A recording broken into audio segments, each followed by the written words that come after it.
కాకినాడ జిల్లా కిర్లంపూడి మండలం చిల్లంగిలో వేంచేసి ఉన్న శ్రీ భూ సమేత శ్రీ వెంకటేశ్వర స్వామి వారి ఆలయంలో స్వామివారి జన్మ నక్షత్రమైన శ్రవణ నక్షత్ర పూజ ప్రతి నెల భక్తి శ్రద్ధలతో ఆలయ ప్రధాన అర్చకులు అయినటువంటి చక్రవర్తన రఘు ఆధ్వర్యంలో నిర్వహించబడుచున్నది। ఈ పూజను భక్తుల గోత్ర నామాలతో నిర్వహించుటకు నెలకు 100 రూపాయలు, సంవత్సరానికి 1000 రూపాయల రుసుమును ఆలయ కమిటీ వారికి అందజేయవలను।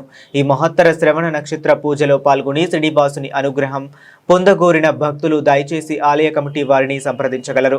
సంప్రదించవలసిన ఫోన్ నెంబర్లు 9849769030, మరొక నెంబరు 9949708888, ఇంకొక నెంబరు 9912321179, మరొక నెంబరు 9848146938। సర్వే జనః సుఖినో భవంతు, లోకా సమస్త సుఖినో భవంతు।